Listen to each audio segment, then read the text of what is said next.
El mes pasado vimos algunas características de lo que es la ideología de género. Hoy vamos a intentar ver diversas corrientes de pensamiento que están aquí expuestas, he llamado componentes que dan origen a la ideología de género. En concreto, voy a hablar de momentos claves de feministas y de filósofos. No es que las feministas no hagan filosofía o que los filósofos no puedan ser mujeres, pero lo he agrupado por una cosa práctica, porque además está más o menos así considerado en general. Antes de empezar a hablar de estas diversas corrientes, diversos componentes que constituyen al final una cultura que llamamos ideología de género, querría exponer esta estructura general.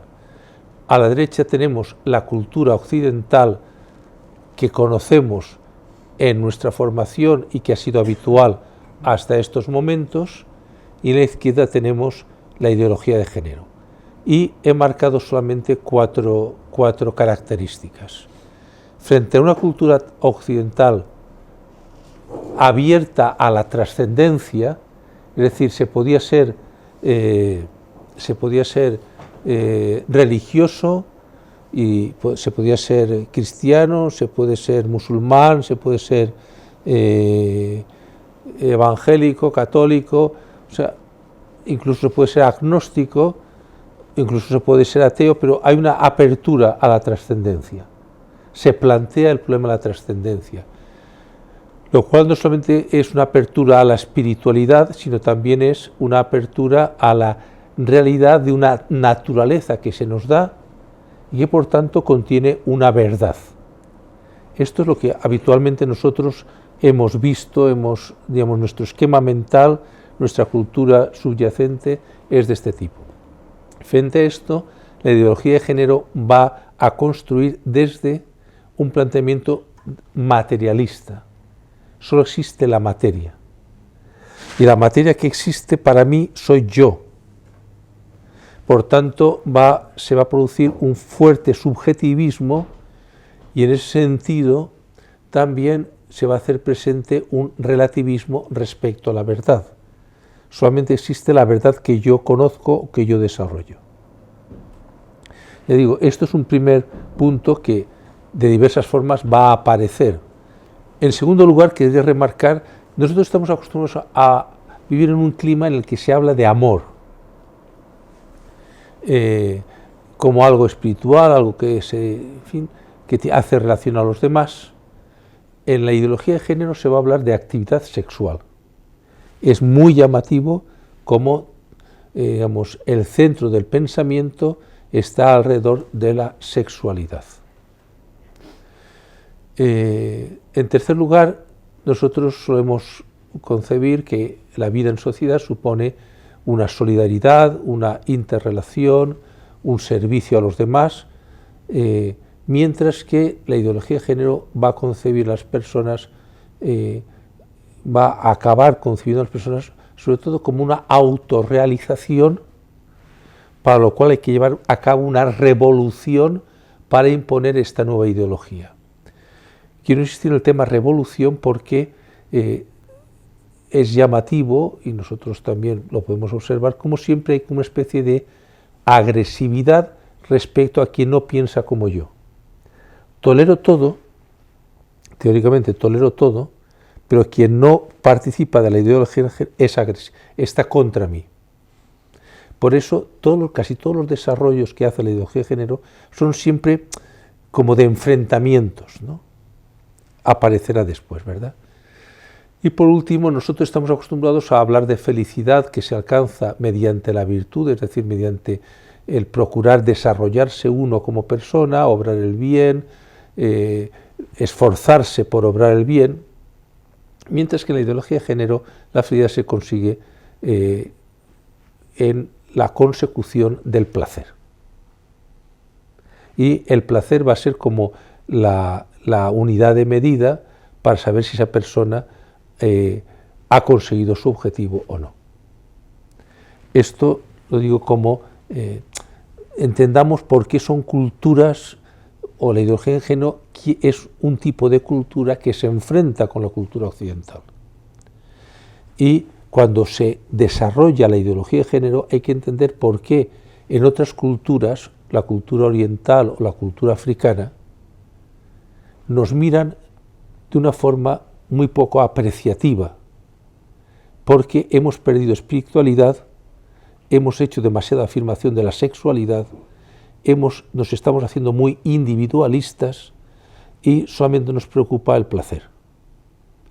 Y eso para una cultura oriental o para la cultura africana es un deterioro, es una degradación de nuestra propia cultura. Independientemente de la religión o independientemente de unos principios morales o de otros. Bien, dicho esto, que es como, por así decir, un resumen, voy a explicar ahora diversos autores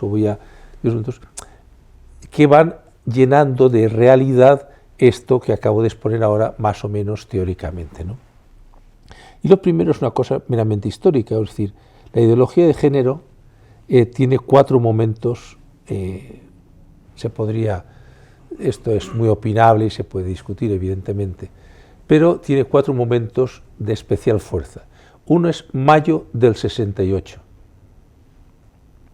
en el que la impronta que va a dar es que la libertad en el comportamiento sexual como clave de la felicidad. Mayo del 68, con su famoso eslogan, haz el amor y no la guerra, si recuerdan todos ustedes, cuando se habla de haz el amor, no se quiere decir vete a ayudar a los pobres a salir de su pobreza, o ayuda a esta persona que necesita, está discapacitada, sino desarrolla todo tipo de instintos que tengas, porque es lo que te va a dar la felicidad. No hay verdades, hay apetencias, y por eso el amor del que se habla es la apetencia de la experiencia del placer, no de la experiencia de la donación. Mayo del 68 es muy importante para la ideología de género, como después veremos. Es muy importante también la caída del muro de Berlín, que parece que, bueno, ¿qué ocurre con la caída del muro de Berlín? Pues que aparece claramente el fracaso del socialismo real y la necesidad de sustituir ese enfrentamiento patrón-obrero por otro tipo de binomio. En concreto será sustituido por el binomio hombre-mujer. Es decir, lo que hasta ahora era clase opresora, patrono, clase oprimida, obrero, desde el punto de vista teórico, para continuar con esta concepción de la sociedad como lucha de clases, tienes que sustituir esa clase patrono por el hombre y obrero por mujer. Y por eso va a aparecer con mucha frecuencia, la ideología de género siempre es el hombre que oprime a la mujer, como teorización.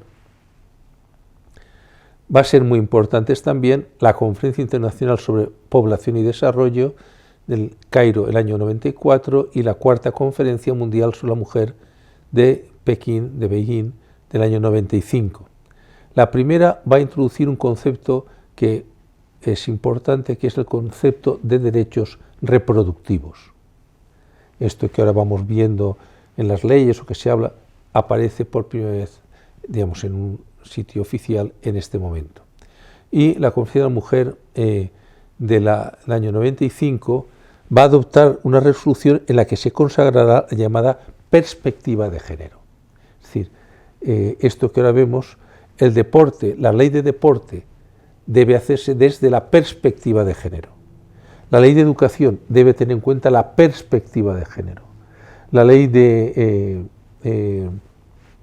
cómo se organizan los consejos de administración de una empresa debe tenerse en cuenta la perspectiva de género. Esto es introducido en el año 95 en la Cuarta Conferencia Mundial sobre la Mujer.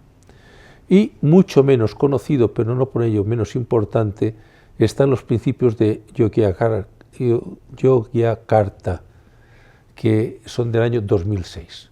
Esto fue un congreso, una reunión de personas dedicadas al derecho, en la que se propone, creo que son 50 puntos, para cómo conseguir que los derechos humanos clásicos, la Declaración de Derechos Humanos, sean enfocados como nuevos derechos humanos desde una perspectiva de la orientación sexual y de la identidad de género. Esto lo pueden encontrar cuando se leen las leyes o aparecen los principios de Yogyakarta. Es una nueva forma de entender los derechos humanos. Bien, estos 4 momentos, de una forma u otra, me parecen interesantes conocerlos porque afectan históricamente al desarrollo de la ideología de género. Dicho lo cual, vamos a pasar al tema de las feministas. Quiero sí empezar diciendo que esto no es un tema no quiero aquí enfrentar a las feministas como si hubiese también los hombristas o los varonistas, ¿no? Sino a unas personas que han desarrollado un tipo de pensamiento que está presente en la sociedad y que afecta al desarrollo del mismo bien común de la sociedad y a las relaciones de unas personas con otras, ¿no? Bien, no se asusten porque este árbol es un poco grande. En primer lugar, hay un primer feminismo que quiero hacer presencia, que es el feminismo. Algunos hablan del feminismo definido, otros, en fin, es el feminismo como más entendible y más que forma parte del sustrato también de nuestra propia cultura. Y es el feminismo que se desarrolla desde la Ilustración hasta la mismísima Segunda Guerra Mundial y después. Es un feminismo que tiene como objetivo la obtención de los derechos ciudadanos para las mujeres. Es decir, el tema de la Ilustración es un tema, todos recuerdan, los 3 principios de libertad, igualdad y fraternidad, pero sorprendentemente esos principios son aplicados para el reconocimiento del ciudadano, pero a quien se reconoce es al varón. Pero tiene la importancia de tener ahí 3 principios que van a afectar mucho al desarrollo de nuestra cultura. Bueno, ya en ese mismo momento, al final del siglo XVIII, principios del siglo XIX, sobre todo Condorcet, que participó y murió con el tema de la Revolución Francesa, pues ya escriben haciendo ver que hay una carencia en ese desarrollo de los primeros momentos de la Ilustración, que es la carencia de no reconocimiento de las mujeres, de los derechos de las mujeres como ciudadanos. También va a haber alguna escritura en ese tiempo, pero en fin, desde ese momento hasta la Segunda Guerra Mundial se van a desarrollar una serie de movimientos sufragistas, feministas sufragistas, o la primera ola de feministas, que lo que quieren es que ser reconocidas los derechos laborales, el derecho al voto y el derecho a poder participar como un ciudadano más en la sociedad. En algunos sitios se tarda más, o sea, con la Segunda Guerra Mundial no se obtiene. Por ejemplo, es llamativo que en Suiza hasta el año 1971 las mujeres no votaban. Es un tema también importante el tema de la obtención de los derechos económicos. No hace muchos años en España las mujeres no podían abrir una cuenta bancaria, una cuenta corriente, sin el permiso de su marido. Bueno, hay aquí toda una serie de temas, por así decir, de derechos que la mujer no le son reconocidos en la sociedad y que limitan su propia presencia en la sociedad y que lógicamente es muy importante que se hayan desarrollados.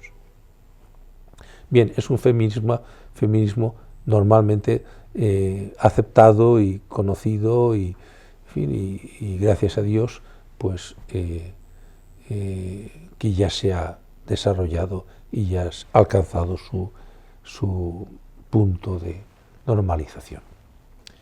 Querría ahora hablar de un segundo feminismo. Aquí he puesto una serie de personajes que quizá no serían considerados normalmente como feministas, pero que sin embargo van a ser muy importantes para la misma concepción del feminismo, el segundo feminismo y el tercero y el cuarto, que yo he distinguido estos 4 feminismos, pero que van a ser muy influyentes. El primero es el informe Kinsey del año 1948. No sé si les sonará este informe. Es un informe en el que se hace una serie de afirmaciones respecto a proporciones de la población que practican determinadas actividades sexuales, masturbación, homosexualismo, incesto, y que da unas cifras muy altas de, por así decir, comportamientos sexuales hasta ese momento considerados no normales. El informe Kinsey, que fue muy escandaloso, sobre todo enmarcaba la sexualidad como la realización de un acto meramente biológico, y en ese sentido es estudiado. Bien, puede parecer, y al poco tiempo se reconoció que había sido un informe desde el punto de vista científico muy deficiente, en concreto porque la población que había estudiado era una población muy poco normal, es decir, población en la cárcel, prostitutas, en fin, claro, las cifras que daban eran unas cifras que ya escandalosas para la población normal, ¿no? Sin embargo, ese informe tuvo un gran éxito cultural y, lo que es más, ha tenido un gran éxito en la educación, porque ha hecho que desde entonces la sexualidad, y podríamos recordar cuando en España se habla, por ejemplo, de educación sexual, muchas veces se habla de educación, de conocimiento de los procesos biológicos para un tipo de comportamiento sexual u otro tipo de comportamiento sexual. Bueno, pues todo esto tiene un origen en este informe que desde el punto de vista científico fue muy deficiente. Desde el punto de vista, por así decir, antropológico, todavía más deficiente, porque enfoca la sexualidad solamente desde la biología. No voy aquí ahora a detenerme, pero por ejemplo es uno de los autores que defienden la pedofilia o defienden la pederastia, ¿no? Bien, desde el punto de vista también científico, vamos a llamar, es muy importante John Mooney, que es un psiquiatra y médico, psiquiatra y también actuó en cirugía, del John Hopkins, que murió en el año 2006, es el primero en usar el término género e identidad de género. Eso es porque él distingue entre lo que es el sexo biológico y lo que es la orientación sexual o la concepción que esa persona tiene de su propia pertenencia al sexo masculino o al sexo femenino, ¿no? Él pretendió, y lo va a afirmar fuertemente, él dice que el niño nace bisexual o nace con una sexualidad neutra, y solamente la educación, sobre todo en los primeros momentos, son los que hacen que después se comporte de una forma, con un género, vamos a decir, de varón o de mujer. Eso lo pretendió demostrar con la investigación del caso, con el caso Reimer. No sé si les sonará este caso, que ha sido muy famoso, porque él lo que hizo fue a un matrimonio que había tenido unos gemelos, se llama también caso Johanna, estos se llamaban Reimer, se llamaban Bruce y Brian y Bruce Reimer. Ellos eran judíos. En el proceso de circuncisión, en concreto de Brian, pues se hizo mal hecho y produjo unos daños en el pene de este niño. Entonces entraron en contacto con Munich, que estaba en ese momento empezando a desarrollar su teoría sobre la total distinción entre el sexo biológico y el género, y se dejaron convencer por él de que lo que había que hacer era, ya que iba a tener esa carencia o esa dificultad genital Brian, pues educarlo como mujer, Brenda en concreto, ¿no? Le cambiaron el nombre de Brenda.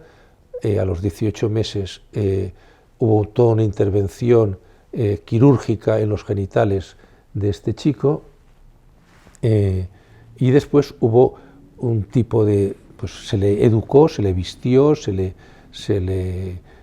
después con hormonas, en fin, para demostrar que el ser mujer, el sentirse mujer, el tener la atracción, la orientación sexual de mujer, dependía de la educación que se recibiese. Bueno, fue un caso muy importante porque extendió este concepto de separación entre el sexo biológico y la orientación sexual y el comportamiento, el rol sexual que se puede desempeñar, que sería el género. Y con la afirmación de que el género se construye socialmente, en este caso por los padres. El tema terminó muy mal porque en la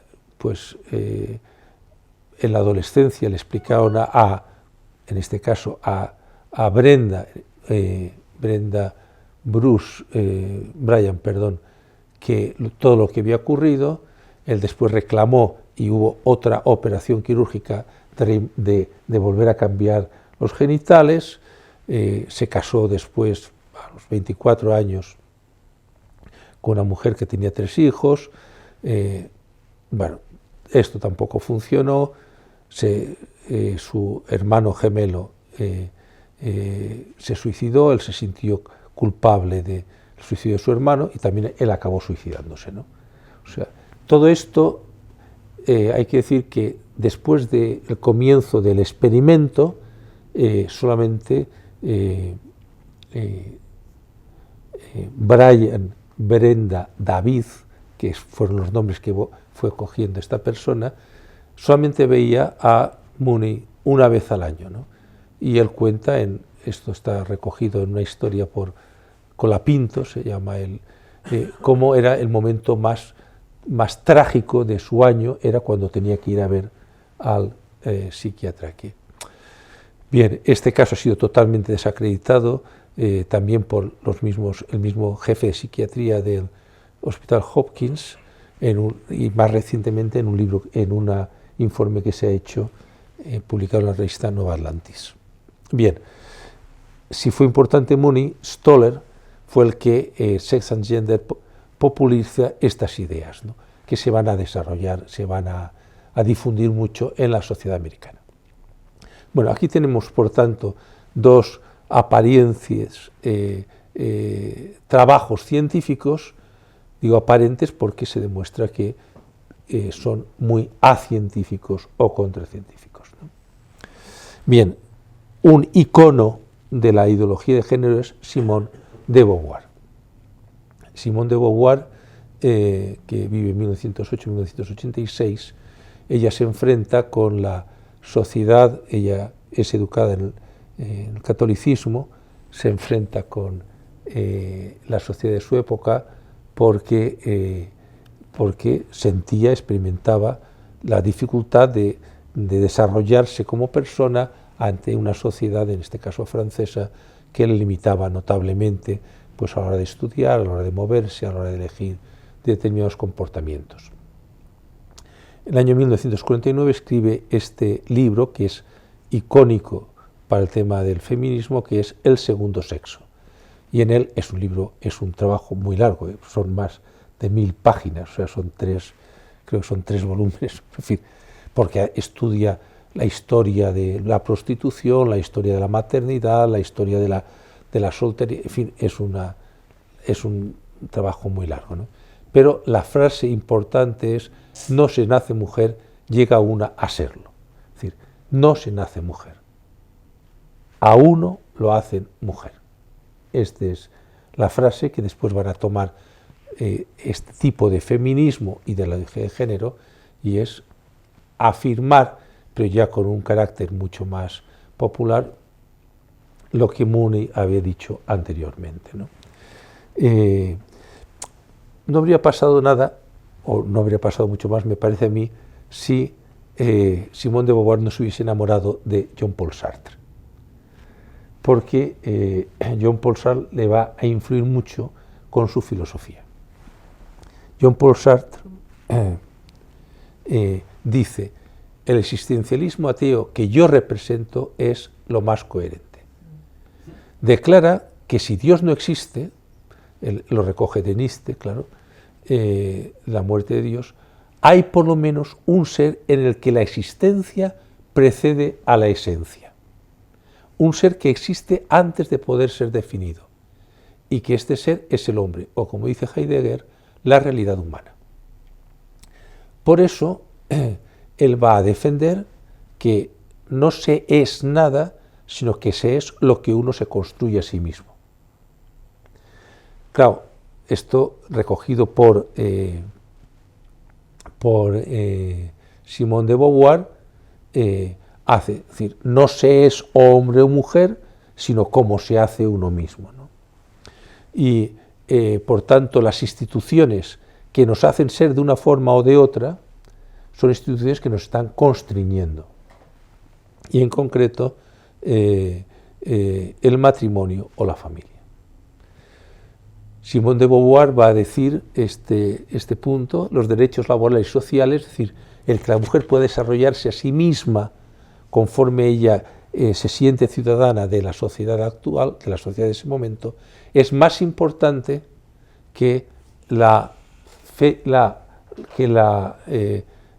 concepción, que el tener hijos, y por tanto es más importante que el contraceptivo y el aborto.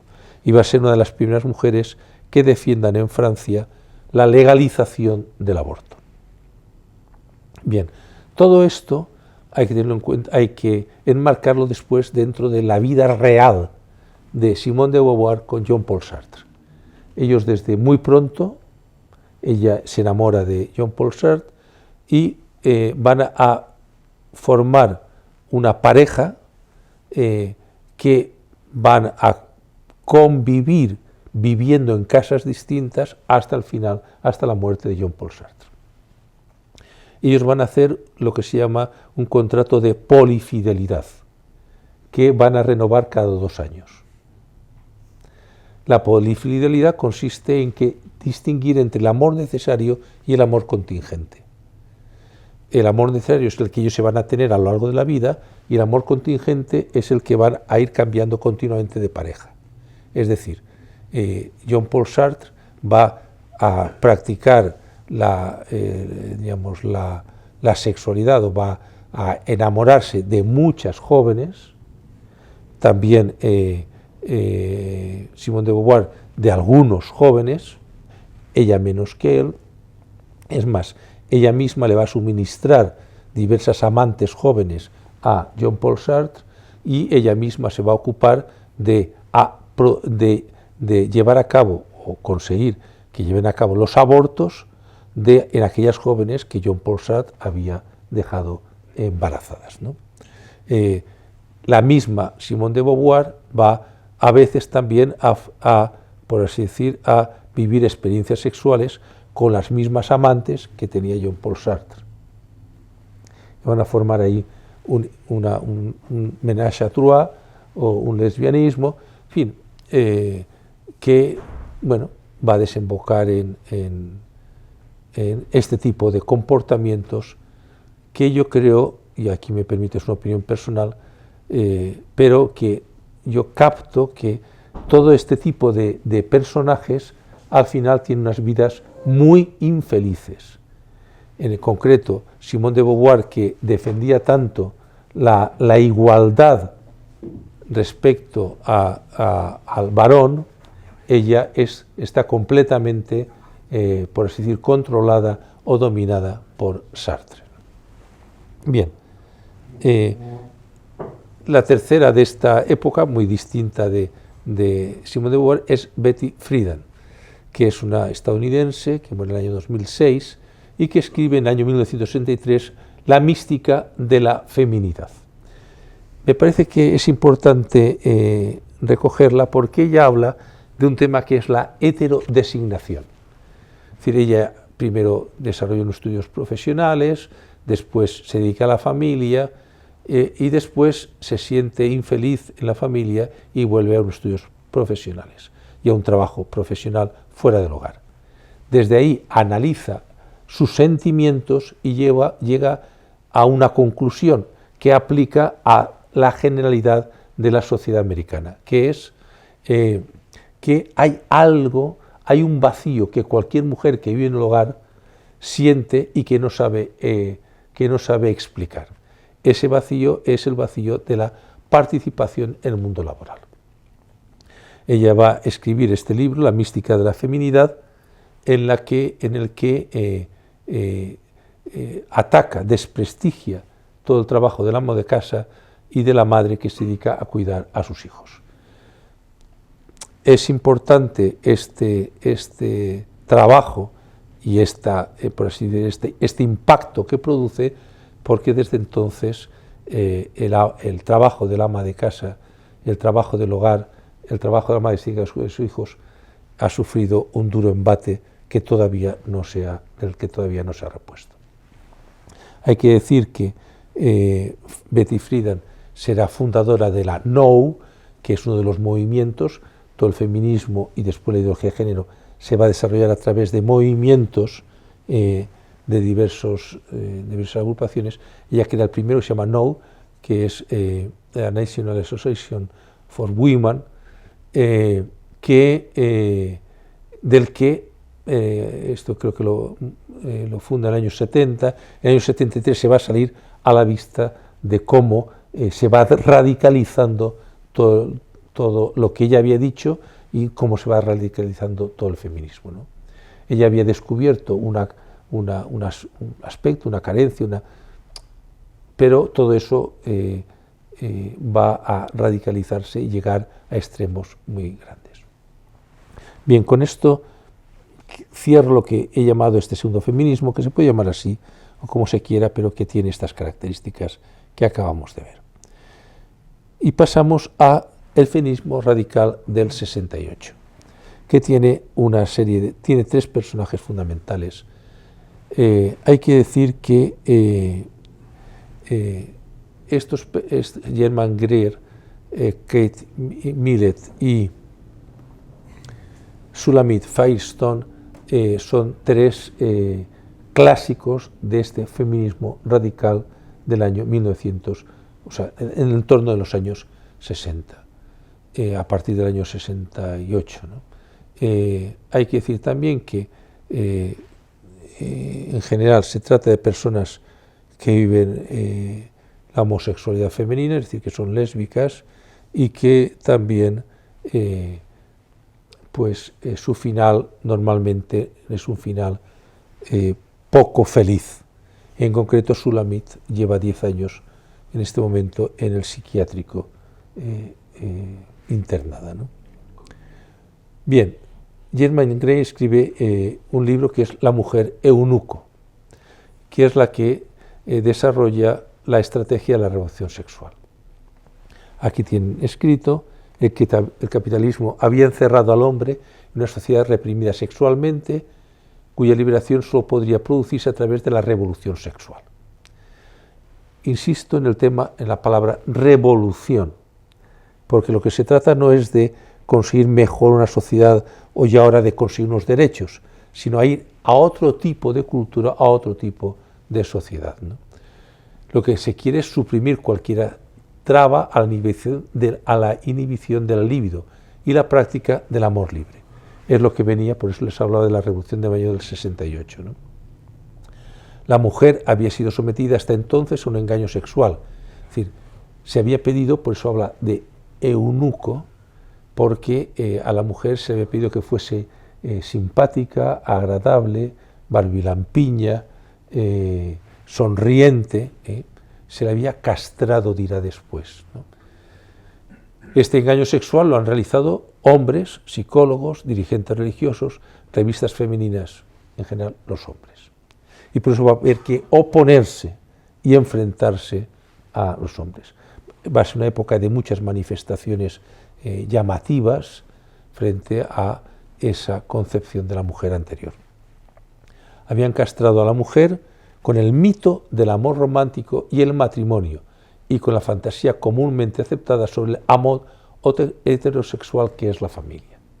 Y empezamos ya a tener enfrentamientos fuertes contra el matrimonio y contra la familia. La familia como castradora del desarrollo de la libido del niño. La revolución sexual de la que había hablado Marcuse en el año 68 va a consistir en romper todas estas ligaduras y por tanto en romper también ese tipo de amor, ese tipo de matrimonio, ese tipo de fidelidad. Bien. Kate Millett tiene el gran relato del patriarcado. La mujer ha estado universalmente oprimida y explotada por el hombre. Fíjense, con todo esto lo que quiero decir, no es que no haya cosas que sean verdad en este planteamiento de la relación hombre-mujer, pero yo diría, ni son la única verdad, ni son siempre la verdad, porque hay muchos hombres que se han comportado muy bien con muchas mujeres, hay mujeres que se han comportado bien con los hombres, unas y otros nos hemos comportado mal a veces, aunque es cierto, sobre todo que en el primer feminismo, que había un tipo de tratamiento de la mujer que le hacía carecer de determinados derechos. También es cierto que en el tema de la misma constitución del matrimonio, en ocasiones no se había respetado, no se había desarrollado la mujer porque se le había sometido a un papel, a un rol, y podemos decir a un género demasiado constrictivo, ¿no? Pero de eso a afirmar que es la única explicación de los problemas es esta opresión, es ir dirigiéndose, muchos sobre todo filósofos que influyen en esta época son marxistas, influye en que vayamos haciendo un binomio hombre-mujer que solamente se pueden relacionar mediante el enfrentamiento y por tanto mediante la consecución del poder, ¿no? Por eso se habla de política sexual o revolución, ¿no? No puede haber una auténtica revolución feminista si no se destruye el sistema patriarcal. La ideología de género, dirá Kate Millett, que es una de las feministas más importantes, lo que llamamos conducta sexual es el fruto de un aprendizaje que comienza con la temprana socialización del individuo y queda reforzada por las experiencias del adulto. En principio el género es arbitrario, el patriarcado y las normas impuestas por el sistema patriarcal es quien establece el papel de los sexos, pues según esta doctrina, al nacer no hay ninguna diferenciación entre los sexos. La personalidad psicosexual se forma por el aprendizaje en la fase postnatal y posteriormente en la familia. Bien, la mujer ha estado oprimida, el patriarcado es definido como una política sexual, conjunto de estratagemas destinadas a mantener un sistema o un conjunto de relaciones y compromisos de acuerdo con el poder en virtud de los cuales un grupo de personas queda bajo el control de otro, es decir, las mujeres bajo el control del dominio de los hombres desde que el mundo es historia. Por eso va a haber que romper ese patriarcado y en concreto va a haber que romper la fidelidad entre el hombre y la mujer y en un segundo término va a haber que romper la familia. Es una revolución. Y en tercer caso, Shulamit Firestone, quizá es la más famosa de estas tres, la dialéctica, ella escribe en el año 1970 la dialéctica del sexo. Aquí tienen, además sobre amarillo, un nuevo materialismo histórico, es decir, una nueva forma de concebir lo que es el desarrollo de la historia, que busca el enfrentamiento o el sistema de poder en los acontecimientos de la dialéctica del sexo. Cuando tú divides la sociedad en dos clases biológicas, tú estás produciendo el enfrentamiento entre esas dos clases y estás produciendo los conflictos. En las variaciones habidas en los sistemas de matrimonio, reproducción y educación de los hijos creadas por dichos conflictos, el desarrollo combinado de otras clases físicamente diferenciadas, en la división del trabajo basada en el sexo, que evolucionó hacia un sistema económico y cultural de clases. Va a haber dos clases. Por lo tanto, la revolución de las mujeres para controlar los medios de reproducción es paralela a la revolución del proletariado para controlar los medios de producción. ¿Cuáles son los medios de reproducción? Pues son la concepción, el aborto, la fecundación in vitro. Esto va a ser exigido para poder realizarse, para poder liberarse como mujer. Ahora, todo esto ya se puede hacer mediante la reproducción artificial. Por eso el acudir a la fecundación in vitro forma parte de los derechos, va a formar parte de los derechos reproductivos para poder alcanzar la libertad, la liberación. Se va a hablar, así como el primer feminismo hablaba sobre todo de igualdad, el segundo feminismo va a hablar sobre todo de liberación y posteriormente de emancipación.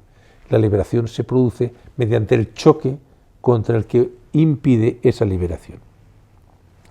Para esto, para controlar los medios de reproducción, liberarse de la opresión que produce la reproducción, hay que acabar con la familia biológica.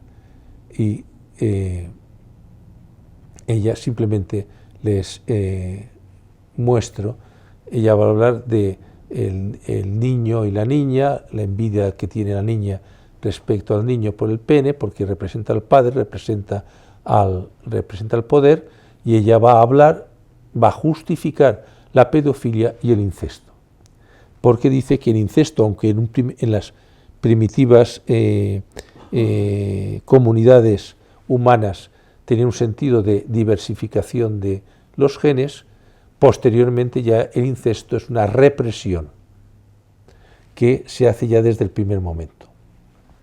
Si el niño, ella defiende, si el niño puede elegir relacionarse sexualmente con los adultos, incluso él puede escoger a su propia madre genética.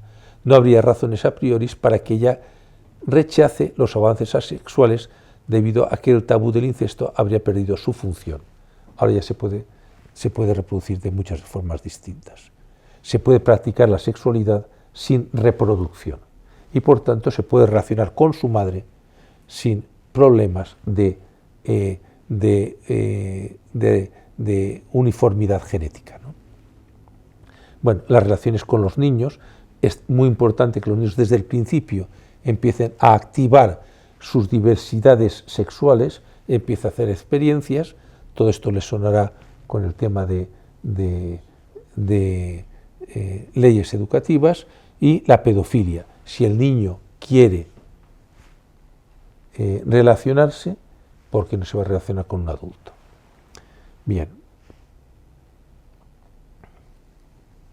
Por tanto, liberación de la infancia como construcción social de la familia, etc.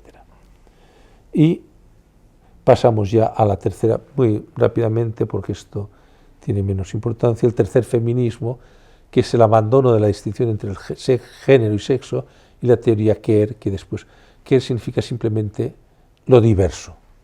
O o sea, lo que choca contra la sociedad porque es distinto. Bueno, esta teoría defiende que eso es lo que debe ser natural, ¿no? Bueno, aunque Judith Butler es ahora es una de las principales pensadoras feministas, ella ya defiende la superación de género y sexo. Más bien habría que ir a un tipo de persona que es el individuo, por así decir, hombre y mujer al mismo tiempo, que por tanto, independientemente de sus características biológicas, pueda orientarse y experimentar como quiera en todo momento, porque no tiene ninguna importancia ni el sexo ni el género. Uno es lo que quiere construirse y cómo se va construyendo. Bien, con esto cerraría lo que es las feministas y pasaría a lo que es filósofos de gran influencia en la ideología del género y que se hace normalmente desde la relación con estas feministas. Voy a hacerlo muy rápido, simplemente. De Nietzsche solamente voy a recordar que él acierta cuando dice: de nada vale atacar los dogmas si no se pone en solfa su moral. O sea, ¿cómo queremos cambiar la sociedad? Cambiando las costumbres de nuestra sociedad.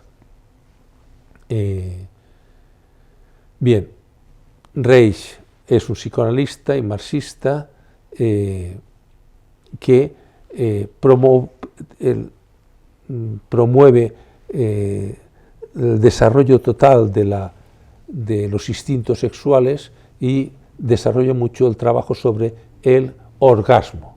Incluso construye una máquina que se llama Organon, porque él concibe que cualquier limitación de la actuación sexual siempre va a reprimir y que el hombre moderno debe ser el hombre que desarrolle toda su energía erótica como la propia realización. La máquina sirve para medir la salud mental de esa persona mediante la salud del orgasmo, ¿no? En fin. Marcuse, pues Eros y civilización, que es un tema muy conocido. La historia del hombre es la historia de su represión. La represión es la que se somete a través de diversas instancias el instinto sexual. La revolución que él va a proclamar es la liberación de esas instancias para la consecución de la felicidad, que es el placer. Si el hombre, como había dicho Sartre, es carne, la apetencia de la carne, el desarrollo de cualquier tipo de apetencia, los instintos del tipo que sean, es lo que va a realizar al hombre como persona. Es la felicidad. Bien. Luego, si hablamos. Más importante me parece que es Foucault. Foucault es una persona con una vida muy complicada, vamos a decir. Es existencialista, es marxista, maoísta, también es homosexual. Hay un momento en el que él manifiesta su homosexualidad, es atacado por su homosexualidad, bueno, pero tiene una gran importancia desde el punto de vista del pensamiento. Él escribe la historia de la sexualidad, que no llega a acabar, aunque tiene ya varios volúmenes, para demostrar que la sexualidad no es una realidad natural, sino que es fruto de un complejo proceso de construcción social. Y la sexualidad es una forma en la que el poder dominante controla la sociedad de su tiempo. Él visitó y escribe sobre las cárceles, estudia la sexualidad, cómo se lleva a cabo también en las cárceles. Bueno, después fue al Irán, en fin, tuvo diversos problemas. Me parece más importante señalar este punto aquí. Foucault no pretende que se acepte lo que es, se tolere lo que se llaman perversiones. Lo que a él le interesa es que la homosexualidad sea tan normal como el poder decida. y el poder puede decidir que la homosexualidad y el lesbianismo sean el comportamiento sexual normal, o, por qué no, el óptimo de una época. Es decir, puesto que la sexualidad es construcción social, hasta ahora la homosexualidad la sociedad consideraba como lo anormal. Él va a pretender que lo queer, es decir, lo diverso, sea considerado como lo normal. De tal forma que el que sea solamente heterosexual o solamente homosexual, o defina que solamente una cosa es lo normal, es una persona que se enfrente con la sociedad, porque la sociedad debe aceptar como normal otro tipo, en concreto todo tipo de comportamientos, gays, lesbianas, bisexuales, transexuales.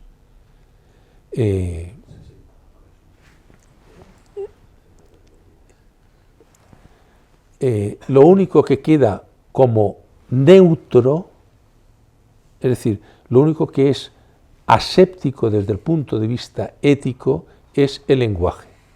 Y el lenguaje se manifiesta por el discurso que tiene cada época. Y el discurso lo que transmite es el significado escondido en ese lenguaje. Por tanto, si queremos construir otro tipo de sociedad, lo que tenemos que hacer es cambiar el significado del lenguaje que estamos realizando.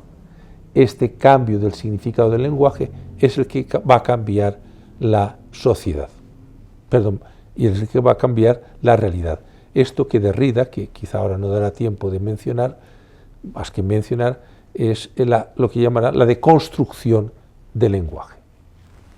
Bien, esto es muy importante en Foucault porque para él va a centrar el tema del poder en el tema del biopoder, el poder que la sociedad ha ejercido sobre el cuerpo, sobre el bios, y por tanto sobre toda la especie desde la materialidad de su naturaleza. Esto es lo que él quiere cambiar.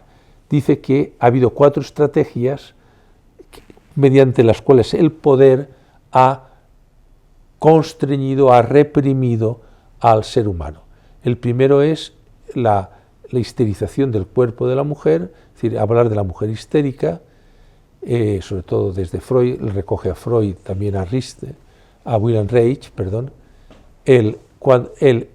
la educación del cuerpo del niño, hablando del niño que se masturba, la sociedad de las conductas procreadoras, es decir, el ejercicio de la heterosexualidad como solamente dirigida a la procreación, y la psiquiatrización del placer perverso. Es decir, hemos dicho que el adulto que se comportaba de una forma distinta a lo que se consideraba normal era un adulto perverso. Es decir, el adulto pederasta o el adulto homosexual era un adulto perverso. Por tanto, la liberación mediante la deconstrucción, es decir, vamos a cambiar el significado del lenguaje para que el lenguaje nos dé otra realidad, habrá que hacerla actuando en estos 4 puntos. Liberar el cuerpo femenino del sexo y de la maternidad, es decir, que pueda tener cualquier tipo de sexualidad libre de la posibilidad de la reproducción. Reeduquemos a la infancia desde la bisexualidad, es decir, que haga todo tipo de experiencias para poder después vivir libremente. Controlemos la natalidad, es decir, que la natalidad se produzca por el deseo de tener ese hijo, por tanto, todos los temas de reproducción asistida, y normalicemos la homosexualidad, que es lo que más afectaba a Foucault.